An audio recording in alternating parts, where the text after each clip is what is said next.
أعوذ بالله من الشيطان الرجيم يا أيها الناس ضرب مثل فاستمعوا له إن الذين تدعون من دون الله لن يخلقوا ذبابا ولو اجتمعوا له وإن يسلبهم الذباب شيئا لا يستنقذوه منه ضعف الطالب والمطلوب.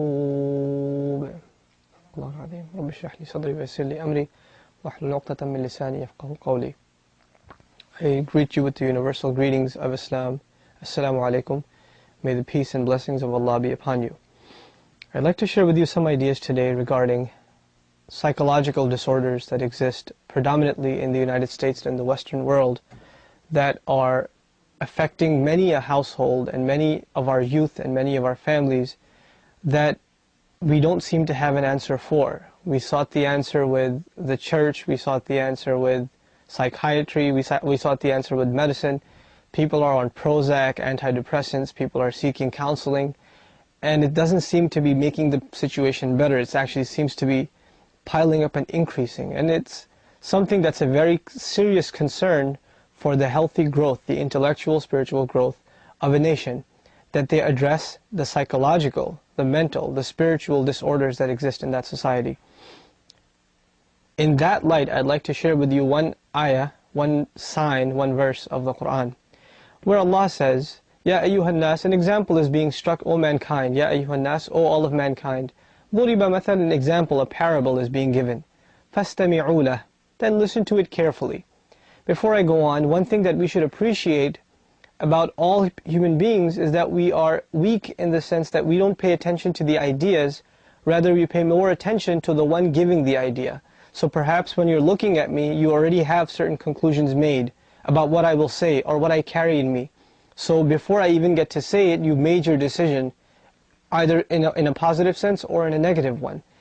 And this idea weakens the fact that what I have to say, whether it is in and of itself valid or not.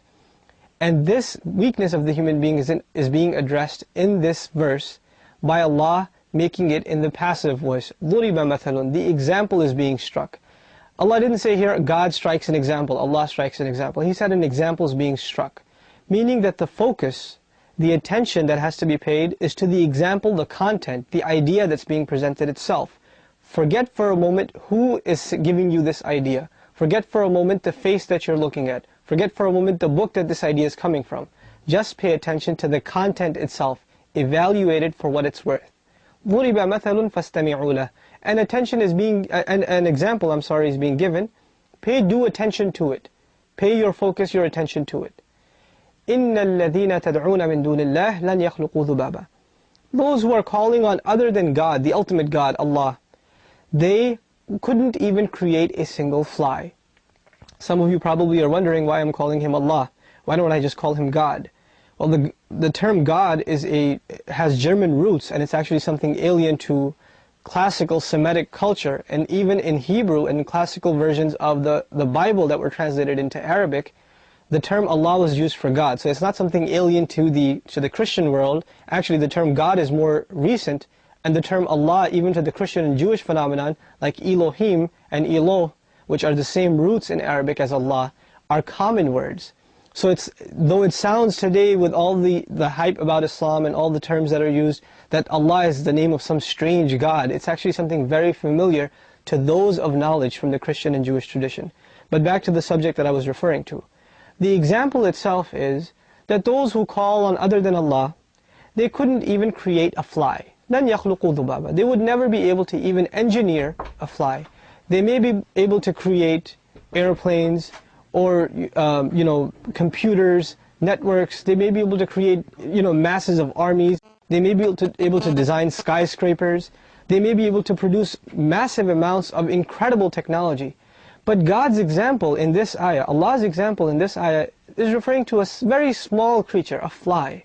They couldn't even design and engineer one single fly. And then He says, وَلَوْ اجْتَمَعُوا لَهُ. Even if they all got together and tried to create one single fly, they couldn't do it. Why is this example being struck, and why is that so important? it's a means of humbling the human being.